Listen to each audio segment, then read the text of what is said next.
नमस्कार प्रिय दर्शक बंधुरा रेनबो पेइंटेके नतून आरो एकटी भिडियोते आपनादेर प्रत्येकके स्वागत जानाई। तो बंधुरा आमी पेइंटार सुभाशिष चले एलाम नतून आरो एकटी इनफरमेटिव भिडियो निये।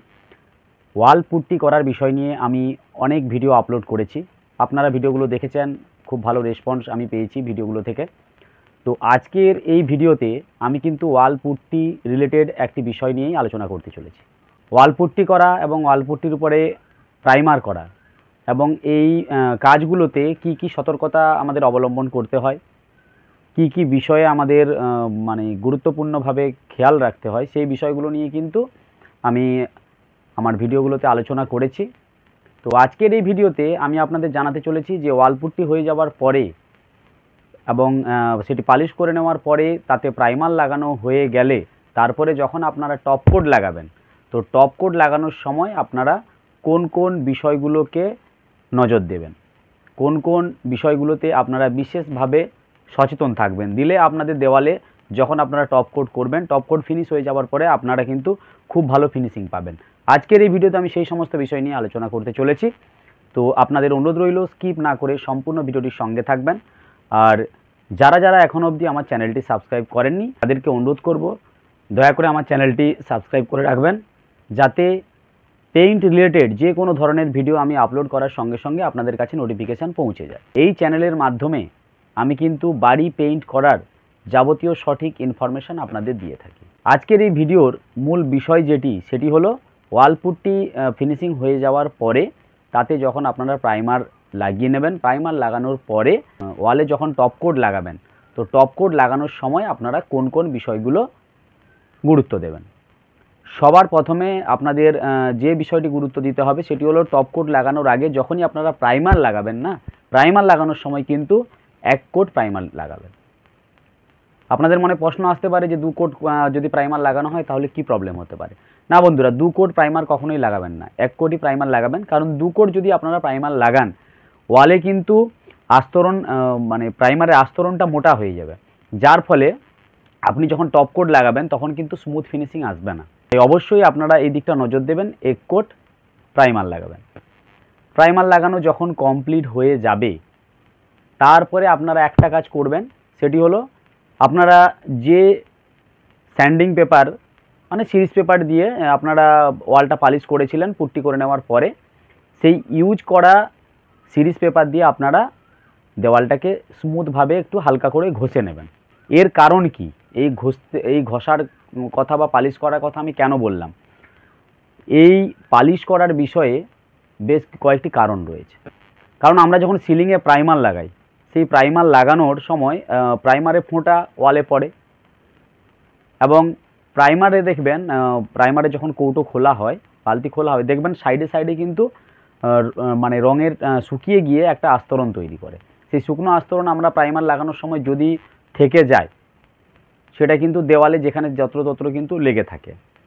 আপনি যদি পালিশ না করে টপ কোট লাগিয়ে দেন তাহলে কিন্তু দেওয়ালে স্মুথ ফিনিশিং পাবেন না, খুব একটা স্মুথ হবে না।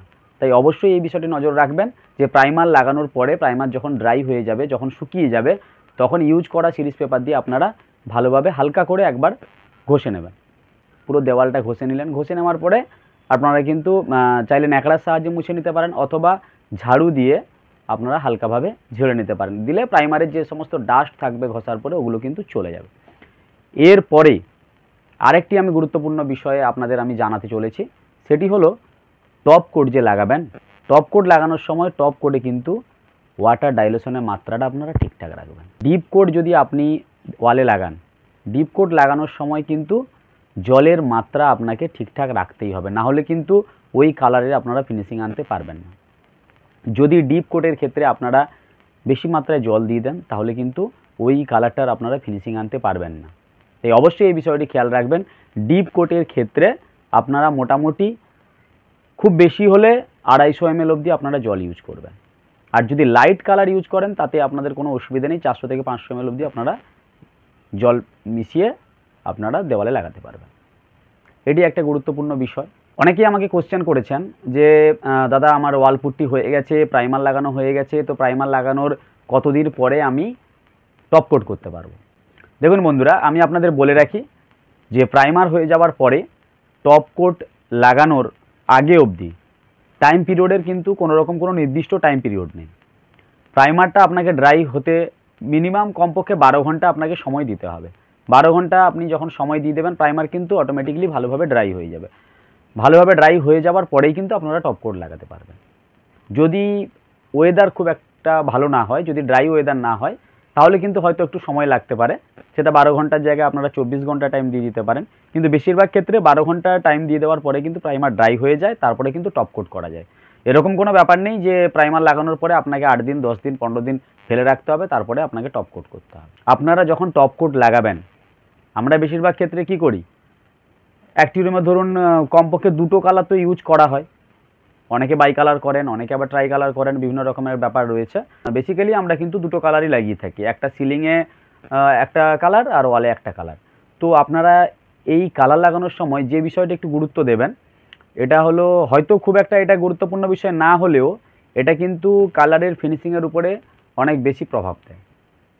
তার কারণ হচ্ছে সিলিংয়ে যখন আমরা কালার লাগাই, সিলিংয়ে যখন কালার লাগানোর সময় যে কথাটা আমি প্রাইমার লাগানোর সময় বলছিলাম, রঙের ফোঁটা কিন্তু দেওয়ালে পড়ে যায়। তো এই রঙের ফোঁটা যদি দেওয়ালে পড়ে যায়, আমরা কিন্তু সিরিজ দিয়ে ঘষলেও ফোঁটাটা কিন্তু যায় না। আর যদিও ফোঁটাটা উঠে যায়, ওই জায়গায় দেখবেন হালকা করে একটা রাত তৈরি করে, একটা গর্তের তৈরি করে দেয়।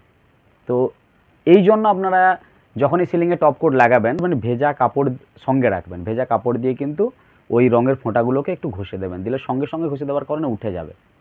না হলে ওটা যদি থেকে যায় আর আপনি যদি ওটা পালিশ না করেন, তার উপর যদি টপ কোট লাগিয়ে দেন, তাহলে কিন্তু দেওয়ালটা রাপ রাপ দেখাবে, সেখানে সেখানে মানে বুটি বুটি দেখাবে। তো অবশ্যই এই বিষয়টি কিন্তু গুরুত্ব দেবেন। আরেকটি বিষয় আমি আপনাদের বলে রাখি, টপ কোট যখন লাগাবেন, টপ কোট কখনোই এক কোটে ফিনিশিং করবেন না। টপ কোট অবশ্যই আপনারা 2 কোট লাগাবেন। অনেক পেইন্টার ভাই আছেন যারা কি করেন, এক সাইড থেকে সিঙ্গেল কোট হয়ে যাওয়ার পরে ওই দিকটা যখনই শুকিয়ে যায়, টাচ ডাই হয়ে যায়, তখন কিন্তু ওই দিক থেকে আবার ডবল কোট শুরু করে দেন। এটা কখনোই করতে যাবেন না। আমি বুঝতে পারছি অনেকে মানে কন্ট্রাক্টে কাজ থাকার জন্য বা তুরন্ত কাজ ছাড়ার জন্য অনেকেই কিন্তু হালকা ড্রাই হয়ে গেলেই টপ কোট লাগিয়ে দেন। টপ কোট কখনোই ওইভাবে লাগাবেন না। সিঙ্গেল কোট হয়ে যাওয়ার পরে মিনিমাম 4 থেকে 6 ঘন্টা আপনারা রেস্ট দেবেন, তারপরে কিন্তু ডবল কোট লাগাবেন। তাতে দেখবেন ওয়ালের ফিনিশিং কিন্তু আরও খুব ভালো পাবেন আপনারা ফিনিশিং। আর যে বিষয়টার কথা আমার প্রথমেই বলা উচিত ছিল, সেটি হলো রুমের মধ্যে যখনই কালার করবেন, রুমে করুন যেখানেই করুন না কেন, কালার যখনই করবেন অবশ্যই ফ্লোরে কিন্তু একটা পলিথিন আপনারা বিছিয়ে নেবেন। পরিষ্কার করার সময় কোনো রকম বেশি খাটনি হবে না। তো বন্ধুরা, আমি যে বিষয়গুলোর কথা বললাম, অবশ্যই আপনারা টপ কোট লাগানোর সময় এই বিষয়গুলোর দিকে একটু নজর দেবেন। আর ভিডিওটি যদি ভালো লাগে তাহলে অবশ্যই ভিডিওটিতে লাইক দেবেন। আর পেইন্ট রিলেটেড যে কোনো ধরনের আপনাদের মধ্যে কোশ্চেন থাকলে অবশ্যই আমাকে কমেন্টে জানাবেন। কলও করতে পারেন। আমার পার্সোনাল মোবাইল নাম্বারটি আমি দিয়ে দিচ্ছি, 7797340548। এই নাম্বারে আপনারা কল করে নেবেন। আপাতত বিদায় জানাই, ধন্যবাদ। সকলে ভালো থাকবেন, সুস্থ থাকবেন, আর অবশ্যই আমার চ্যানেলের সঙ্গে থাকবেন।